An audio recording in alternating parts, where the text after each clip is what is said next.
Buenas noches, bienvenidos a Nocturna, su podcast de historias de terror.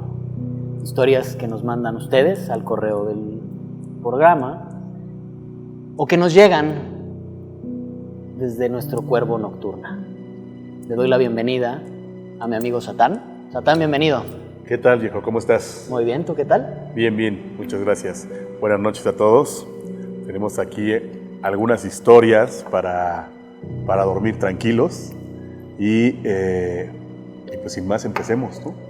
Vamos a darle, nocturnos, que para eso vinieron. Hoy, esta noche, vamos a platicar un par de historias que estamos seguros les van a gustar. Esta es una historia, nocturnos, que nos hicieron llegar y es de Federico, un chavito con cualidades especiales. Ok. Estos rollos de Federico no son como te los cuenta la historia del Sexto Sentido, ni mucho menos.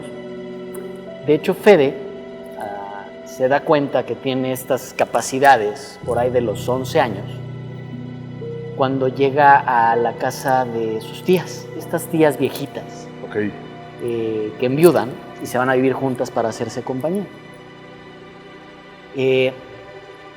Es una casa vieja, enorme, de estas que algún pariente le heredan a su sobrina favorita. Claro, de toda la vida.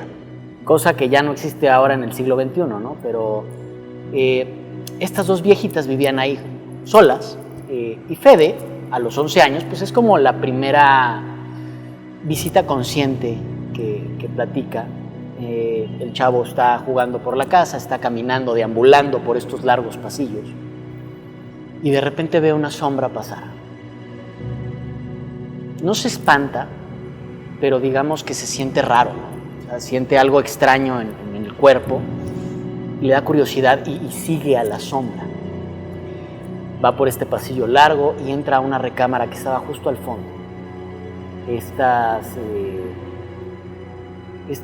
habitaciones de casas viejas que tienen las cortinas delgaditas. Ok. Y entra esta luz tenue, casi sepia. Claro. Y alcanzas a notar las partículas de polvo flotando en esta habitación, que si bien es cierto, no está sucia, Pero no está vieja, limpia, ¿no? está vieja. Claro. Esto es el año 1982. Ok. Inmediatamente Fede entra a este cuarto, a esta habitación, y su cabeza se empieza a llenar de pensamientos que no son normales para un chavito de 11 años. No entendía tampoco, ¿no? Se sacó de onda, ¿no? Pero de repente el nombre Sofía viene a su cabeza y su corazón y su pechito se empieza a llenar de esta angustia, de este miedo, de ideas como yo no te quería dejar, pero tuve miedo. No como que algo le hablara, sino como que algo estaba descargando la información en el cerebro. Sí, exactamente, como de repente este tema de la sensibilidad a veces no es lo que dices, no es que escuches la voz diciéndote, sino que entiendes el pensamiento y el sentimiento de... Exacto, ¿no? Entonces esta angustia, esta tristeza, este nombre Sofía, y de repente viene una imagen a su cabeza, una niña muy bonita, ojos azules. Él no la conocía. No, él no tenía ni idea quién era Sofía y a los 11 años, pues la verdad es que probablemente poco se haya preocupado de dónde le estaban cayendo estas ideas, ¿no? Claro. Se sacó de onda, sale de la recámara y llega al comedor donde estaban sus papás echándose un cafecito con las tías. Ok. Y pregunta: oigan, ¿quién es Sofía? Sus dos tías lo voltean a ver con esta mirada, con estos ojos desorbitados, y le preguntan: ¿dónde escuchaste ese nombre? Fede, pues, siempre vio a sus tías como estas viejecitas bonachonas, buenas ondas, pero parecía como pleito esta pregunta de dónde sacaste el nombre, ¿no? Claro. Sí, las alteró. Las alteró. Federico dijo: es que no lo escuché. Entré a la habitación del fondo y me llegó este nombre a la cabeza. digamos que ahí quedó la anécdota para un niño de 11 años que trajo a la mesa de la sobremesa un nombre particularmente incómodo para estas mujeres. Algo sabían. Algo sabían. Tardó muchos años en enterarse que Sofía era el nombre de la hija ilegítima de un primo de ellas que llegó a vivir muchos años atrás a esa habitación. Él abandona a su hija y a la mamá de su hija a los 18 años de él porque no era de una familia digna de emparentar con la familia de los abuelos de Federico. Ok, sí, las viejas costumbres, ¿no? Estas viejas costumbres Y él, muchos años después, recibe una carta que le decía que Sofía vivía en Monterrey con su mamá, que era una niña feliz, y anexaba una foto en donde se apreciaba una niña muy bonita de ojos azules, y esa foto lo acompañó hasta su último aliento. Ok. El tío, el primo de las viejecitas estas, de las tías, muere en esa habitación con la foto de su hija en la mano y con esta emoción y con esta energía de arrepentimiento y de tristeza por haber abandonado a su hija. En ese momento Fede entendió que él podía percibir cosas que los demás no percibían. Él, a escondidas en las noches, se iba a ver los programas de Nino Canún en relación a fantasmas y cosas paranormales. Claro, principios de los 90, ¿no? Exacto. De hecho, mucho antes. Pero para Federico las cosas cambiaron radicalmente la mañana del 19 de septiembre de 1985. Bueno, para Federico y para todos en la Ciudad de México. Es correcto, pero fíjate lo que le pasa a Fede. Él se había despertado a eso de las 6:30 de la mañana para prepararse. Ya tenía 14 años y estaba alistándose para irse a la escuela, a la secundaria. Digamos que ya tenía un poco más de conciencia, claro, de esto que le pasaba, de estos escalofríos que lo recorrían cuando se estaba en compañía de energía que no es de esta dimensión. Esa media hora transcurre normal hasta que de repente el suelo debajo de los pies de Federico se empieza a mover. Se empieza a mover fuerte. Su papá entra a la habitación de Fede y le dice, vente conmigo, y lo lleva junto con sus hermanos a la habitación de los papás, donde, digamos, en la mamá, el papá, los hermanos, Fede, pasan estos minutos de angustia que fueron el terremoto de 1985 en la Ciudad de México. No ocurrió nada con la casa de Fede, no se derrumbó, no pasó absolutamente nada. Se mantuvo. Y pese a que todos los noticieros y las notas hablaban de desapariciones, de derrumbes y de todo lo que conllevó lo posterior al terremoto, para Fede, en su segundo o tercero de secundaria, simplemente no hay clases. Pues sí, claro, sí, en la perspectiva. Mira, haciendo una pausa muy pequeñita, no sé si toda la gente que nos esté viendo o escuchando tenga perfecta noción de lo que estamos hablando. Para nosotros es algo absolutamente real y memorable, pero mucha gente tal vez ni siquiera lo comprende o lo vivió o lo sabe, ¿no?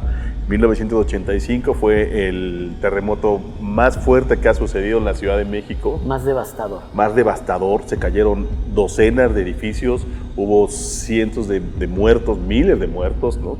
Hay miles de muertos, y para poner un poco en contexto la magnitud del terremoto, el terremoto de 1985 se sintió como si hubieran caído 3 bombas atómicas como la de Hiroshima en la Ciudad de México. Hubo gente que nunca jamás se volvió a saber de ellos, ¿no? Había en ese entonces un estadio de béisbol, el cual se llenó de cadáveres para que la gente pueda reconocerlos, ¿no?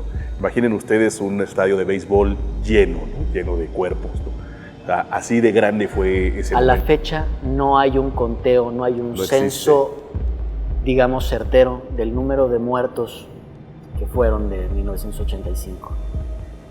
Pero tal vez porque somos de la edad, Claro. te cae este rollo de que no era tan angustioso para nosotros los chavos. Porque estábamos chicos aún todavía, claro, sí, sí, sí. Y para ti era un tema de no hay clases, Hay clases, pero tampoco había televisión. pero tampoco había televisión, Todo se pero cayó. estaba raro, ¿no? Estaba raro, exacto. Bueno, el caso es que Fede estaba, digamos, feliz porque su familia estaba bien, su casa estaba bien, no había tenido un muerto cercano. Okay. Pero de repente las noches empezaron a volver complicadas para Federico. Al acostarse en su cama, sentía estos escalofríos y sentía que su habitación se hacía pequeñita, pequeñita, pequeñita. Ay, sé perfectamente lo que es eso. Y escuchaba a lo lejos ruidos. Pero es hasta el tercer día en que estas sensaciones de que el cuarto se hacía pequeño, Ajá, que le costaba trabajo respirar, exacto. se acrecentaban. Los ruidos, estos sollozos, estos lamentos que escuchaba, que entraban como desde la ventana, lo llenaron de curiosidad. Y evidentemente esta sensación que le hacía saber que había algo alrededor de él. Dudoso, se levantó de su cama y se asomó por la ventana para darse cuenta que filas de sombras caminaban por la calle, perdiéndose en la penumbra y dejando atrás esos lamentos y sollozos. Y mirar por la ventana por la noche nunca fue igual para Federico. ¡Wow! Qué fuerte. Es que sí, me imagino una persona con una sensibilidad tan alta, ¿no? Al estar de repente, de un momento a otro, rodeado de cientos de personas desaparecidas y accidentadas y que se desprendieron de la vida de un segundo a otro, o de formas tan horribles, aplastadas, incendiadas, ¿no? O sea, fue algo impresionante. La asfixia, la inanición, Exacto, hubo gente que murió de hambre bajo los escombros, exacto. esta angustia de sentirte atrapado y que nadie va a rescatarte, despedirte de aquellos a los que amas en la oscuridad de los escombros. Tal vez era eso que sentía Federico. Sí, nadie estaba preparado para eso. Nadie. Digo, nunca lo estamos, pero al menos aquí en la Ciudad de México tenemos cierta conciencia de algo que sucedió, entonces llámalo miedo si quieres, ¿no?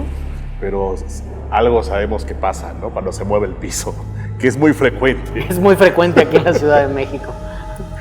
Pero sí, a esos niveles debe ser muy fuerte, porque tener la sensibilidad para ver lo que no pueden ver todos, o escuchar o sentir lo que no pueden sentir todos, ¿no? Y se habla mucho de la edad, ¿no? Mucha gente dice que a cierta edad, antes de la adolescencia, tienes esa sensibilidad como más expuesta, ¿no? Estás más abierto. Exacto, no está tu cabeza tan llena de cosas, ¿no? Mira, yo creo que en el caso específico de las personas sensibles, es ese momento en el que te haces consciente de que eres sensible. Exacto. Y no estoy hablando de ver fantasmas o ver muertos, estoy hablando de ser sensible. Sí, que sí, las sí. palabras te afectan diferente. Que la energía que te rodea de las personas con las que convives La percibes. te afecta. Exacto. La percibes y te la llevas. Ahí es donde te haces consciente que eres algo diferente.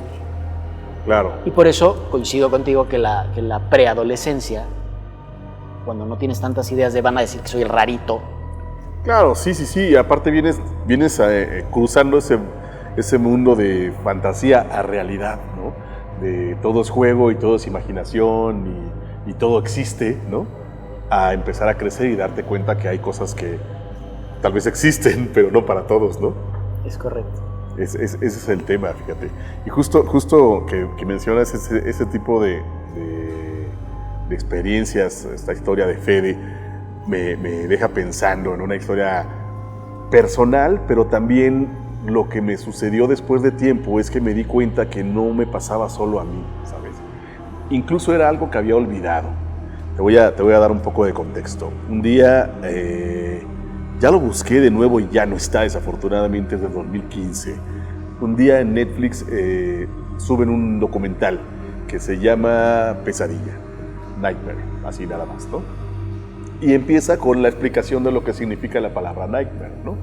Y cómo lo ven las diferentes personas, ¿no? Y en la cultura, en la historia, ¿no? Como un documental tal cual, ¿no?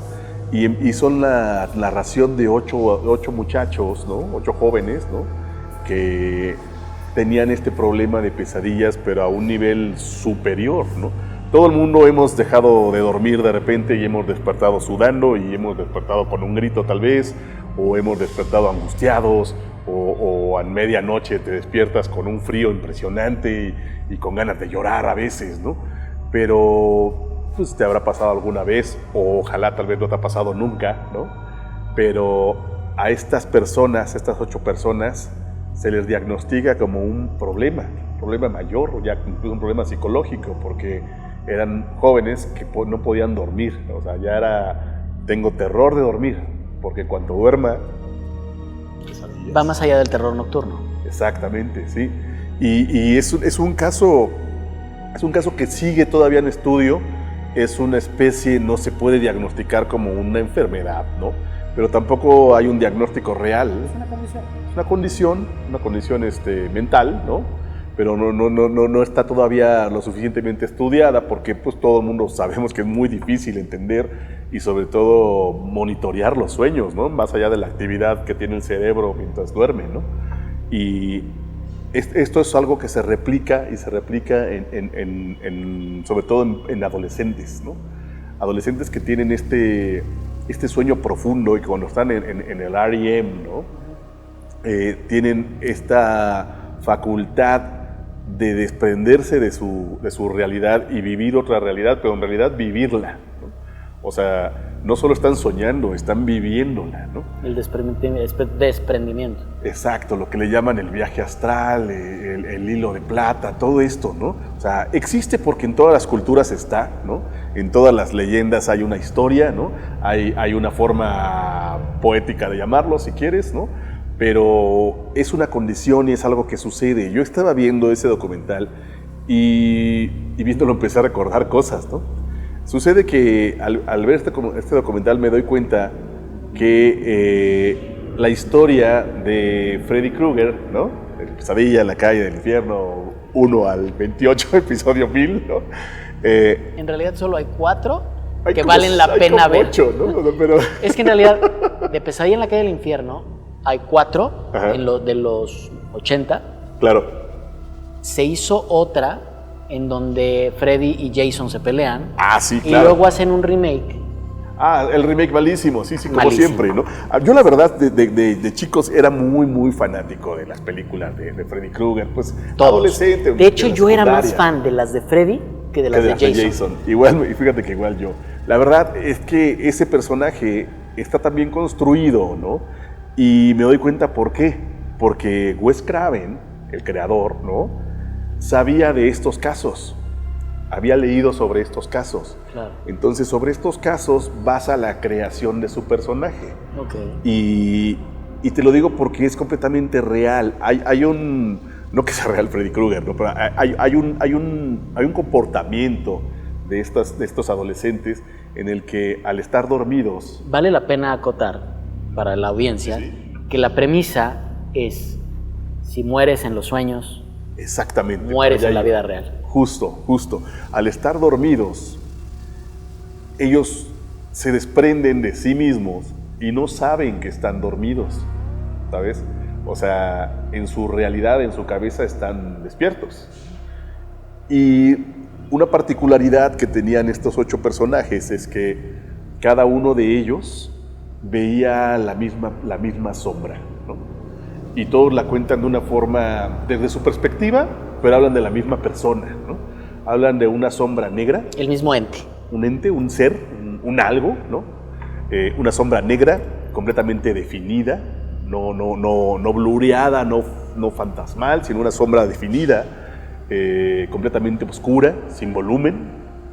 Plana. Y a veces plana, y a veces con sombrero. Ok. Que eso es lo que llama la atención, porque estás hablando de 8 personas que son las del documental. Puede haber cientos, incluso por ahí alguien que nos vea tal vez le esté escarbando en la cabeza y digas, claro, ya me acordé, ¿no? Porque de ahí viene la creación del personaje de Freddy Krueger, ¿no?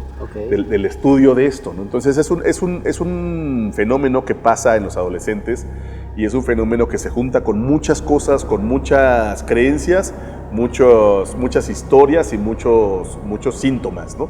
El desprendimiento del alma, ¿no? El viaje astral, ¿no? Lo que te decía, el hilo de plata, ¿no? O incluso aquí le dicen que se te sube el muerto, ¿no?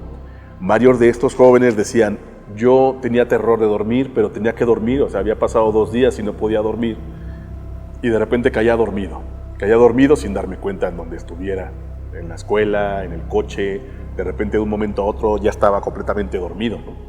Y al estar dormido, venía la sombra por mí. Lo que narran todos ellos es interesante porque todos cuentan lo mismo. Esta sombra no me hacía nada, solo me aterrorizaba, solo estaba ahí. No me tocaba, no me hablaba, no interactuaba conmigo, solo estaba ahí. Y en ese momento moría de miedo, en ese momento estaba petrificado de miedo, y en ese momento despertaban y tenían esta sensación de estar entre dormido y despierto, ¿no? Y de no poder separar, y de no poder gritar, y no poder moverse, ¿no? Ellos empiezan a contar esto y justo me empieza a mí mismo a destapar esos recuerdos, ¿no? Que es algo que también me sucedió, ¿no? A mí me sucedió justo, ahora que estás hablando de Fede, lo recuerdo, ¿no? Me sucedió entre los 10 y 11 años, más o menos, ¿no?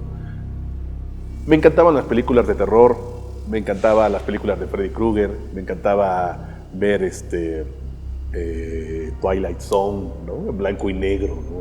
Yo era fanático, las películas de zombies, ¿no? Las de Alfred Hitchcock. ¿Te acuerdas que había una serie de Alfred Hitchcock? Sí. Tenía, la recordarás, tenía una de estas televisiones pequeñas, eran blanco y negro, ¿no? Digo, hoy todo el mundo tiene un iPad, ¿no?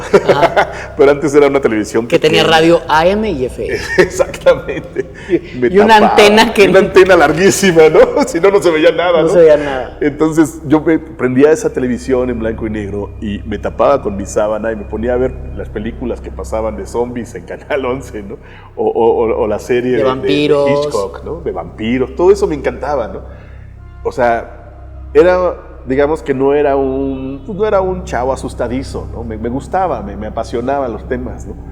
Pero yo no entendía en aquel momento si mis pesadillas eran a raíz de eso. Yo decía, bueno, tal vez estoy sugestionado porque... Por todo lo que estoy viendo. Me aventé 3 películas, ¿no? Aparte el muchacho era un atascado del terror, ¿no? Sí, no, tenía mis películas en beta, ya sabes, ¿no? O sea, que aparte tenía un dealer de películas. Lo que está cañón es...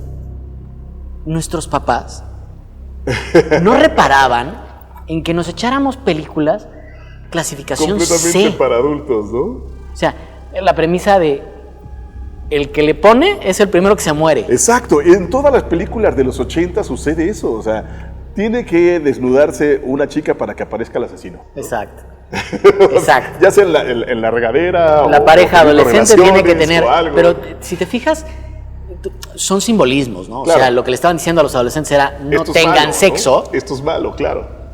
Pero bueno, el caso es que ya nos estamos apartando del tema. Sí, no, todas las historias estaban muy reguladas antes, ¿no? Más allá de lo que uno se imagina, ¿no? Pero sí, era justo eso, o sea, en ese momento yo tenía esas pesadillas, tenía esas visiones, ¿no?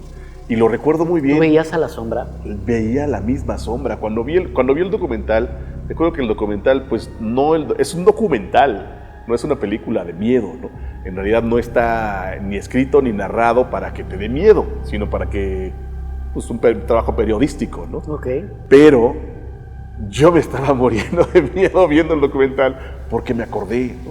Y cuando lo empiezan a describir, cada uno de ellos lo describe de una forma distinta, ¿no? Hay una chica que dice, imagina un pedazo de cartón color negro, recortado perfectamente, anatómicamente, y dale vida, ¿no?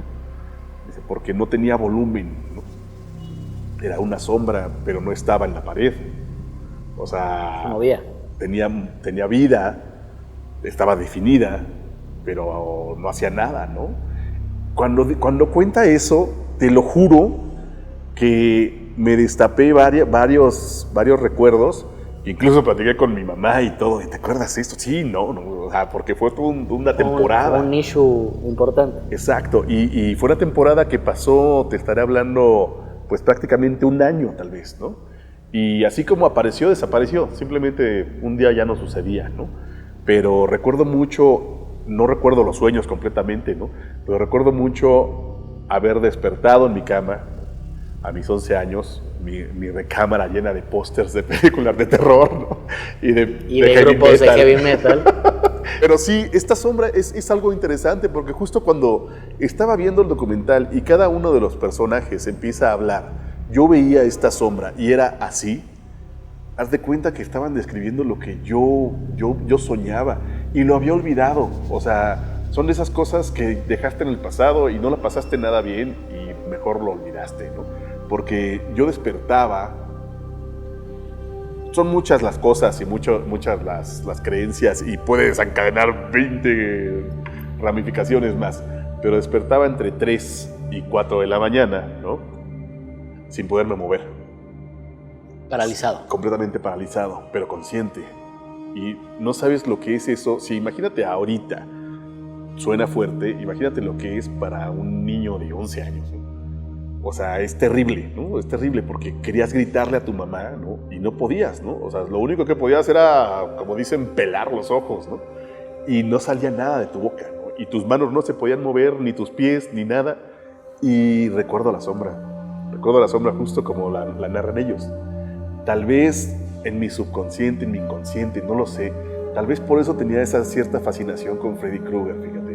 En la película de Freddy Krueger, la primera de Pesadilla en la calle del infierno, hay una escena que la sigo viendo y me sigue interesando, me sigue causando este sentimiento raro como de haberlo visto, ¿sabes? Ajá. Hay una escena muy Déjà vu. simple, exacto, una escena muy simple en la que Freddy es un juguetón, ¿no? O sea, se burla de ellos, humor negro y todo esto que maneja el personaje, ¿no? Va corriendo en un pasillo en la calle, ¿no? Persiguiendo a, creo que es Nancy o Debbie, no me acuerdo, ¿no? A ver, persiguiendo y hace así las manos y sus manos se estiran. Pero se estiran de una forma ridícula, de 2 metros cada una, ¿no? Y esa imagen, te juro que la soñé antes de verla, ¿no? La imagen de esta persona completamente negra, sin volumen, solo tenía sus manos y las estiraba. A veces estiraba sus manos y a veces estiraba su cuerpo, ¿sabes? También en algún video, muchos años después, en algún video de Marilyn Manson, ¿no? Beautiful People, ¿no? Hay un efecto en el que están bailando algunos personajes y se hacen altos y se hacen bajos. Esa escena me causa terror. Recurso. Exacto, me causa terror porque recuerdo eso, ¿sabes? Recuerdas la sensación que te provocó verlo en tu sueño. Exactamente. Y era un sueño, pues es que no sé cómo se puede explicar, pero es un sueño despierto. Es un sueño lúcido. Un sueño lúcido, pero además tenía los ojos abiertos. Es que se refiere al sueño lúcido, y te lo digo porque cuando vas a una ceremonia de ayahuasca, Ajá. los chamanes te dicen, lo que vas a experimentar es un sueño lúcido. Ok. Y de hecho, Porque estás consciente. estás completamente consciente, estás hiperconsciente de tu alrededor y puedes llegar a percibir sombras. Claro, estás más que consciente. Pues fíjate que, ahora que lo mencionas, tal vez tenga mucho que ver, ¿eh? Pues tiene que ver con las hormonas que tienes en tu cuerpo, con lo que está desarrollando en tu cerebro en la adolescencia. Cualquier documental bueno de ayahuasca, lo que te explica es que la ayahuasca es una raíz que al momento de ingerirla inhibe una enzima que producimos de manera natural desde el hígado que nos permite procesar el DMT que el cuerpo genera de manera natural. ¿Qué quiere decir esto? El DMT le hacen referencia como a la proteína o a la enzima divina. Al momento de que tú minimizas la enzima que la desdobla, Ajá. te haces sensible. Exacto, te afecta. A lo que está alrededor de ti, más allá de lo que es evidente. Y no estoy parafraseando a los Thundercats. Y hace referencia tu sueño a una sombra. Yo, de manera personal, cuando hice mi ceremonia de ayahuasca, presencié a 5 sombras moviéndose alrededor de los que estábamos en el ritual, alimentándose del miedo, de la tristeza, de aquello que estaba la gente purgando. ¿Qué pasa con estas historias que hablan de lo mismo, ¿no? Hay un hilo conductor entre ellas. Hay un hilo conductor entre ellas y es impresionante cómo sí debe haber seres alrededor de nosotros que se alimentan de esa parte negativa que sentimos. A mí por eso me apasiona mucho esta película de Pesadilla en la calle del infierno, la 1 sobre todo, ¿no? Tiene un planteamiento interesante, son adolescentes, está este ser que no existe, pero que ellos hacen que exista, porque si los asesinan sus sueños, ellos mueren, ¿no? Y se alimenta del miedo que les provoca. Y vive por el miedo, exacto. De hecho, entre más miedo le tienen, más poderoso es Freddy. Exacto. Y lo fuerte también de este personaje es que lo ven todos, ¿no? O sea, cierto grupo de adolescentes lo ven, ¿no? Y por eso me llamaba tanto la atención. Y por eso de repente al ver el documental dije, wow, pero eso lo vi yo también, ¿no? Y dices, ¿qué tal? O sea, ¿qué tal? Sí, ¿no? Ahí estaba este personaje, una sombra. La sombra per se provoca este miedo porque es algo que sabes que no puedes tocar, pero que está presente. Y de hecho, un par de amigos míos que los saludo, Axel y Pavel, abrazo carnales, una noche estaban ensayando, estaban llameando un poquito, guitarra y bajo, y de repente se les hizo de noche.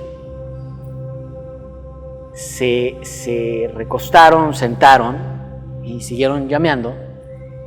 Y los dos describen cómo debajo de la cama sale esta sombra y se pone frente a ellos. Y los dos la vieron. Los dos la están viendo al mismo tiempo, dejan de tocar y los dos describen este momento en donde parecía que estaba viendo al infinito, pero en realidad estaban viendo los dos a una sombra que se estaba proyectando frente a ellos, con los ojos rojos. En vacío, o sea, se podía ver a través de ellos y la sonrisa. Esta sonrisa muy marcada frente a ellos. De repente Pavel le pregunta a Axel, oye, ¿estás viendo algo enfrente de nosotros? A lo que Axel contesta, si es una sombra, también la estoy viendo. Ambos se quedan petrificados del miedo y de repente la sombra se va hacia abajo de nuevo, de donde salió. Entonces, las sombras nos provocarán miedo por la eternidad. Ahora que lo mencionas, ese documental de verdad se lo recomiendo, búsquenlo, se llama Nightmare, del 2015. Uno de los adolescentes cuenta que son 2 sombras con ojos grandes y una sonrisa. Dice, haz de cuenta que los dibujé como niño, ¿no? Tenía una sonrisa simple, como la carita feliz, ¿no? Dice, y me causaban horror, ¿no? Y no nos pusimos de acuerdo para estas historias que les estamos contando hoy. Exactamente. Y fíjate que justo me pasa mucho eso con ese documental. Cada vez que lo veo, junto cosas y dices, claro, esto, pero esto, ¿no? Y tengo ese recuerdo de lo que yo viví, ¿no?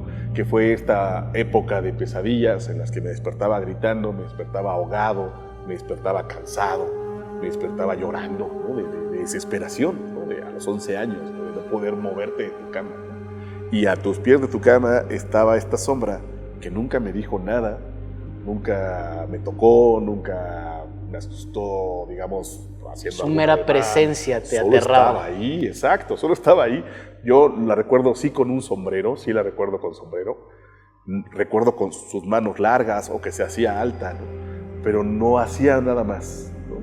No interactuaba conmigo, pero era suficiente su sola presencia para quitarme el sueño. A diferencia de los seres negros que se me aparecieron a mí, exacto, en realidad solamente está ahí. Solo está ahí, y su presencia, observando. Y su presencia es la que da miedo. Impone, asusta, porque aparte no sabes qué es y no te dice nada tampoco, ¿no? O sea, no te pregunta, no te habla, nada, ¿no? Solo está ahí, ¿no? Y entras tú en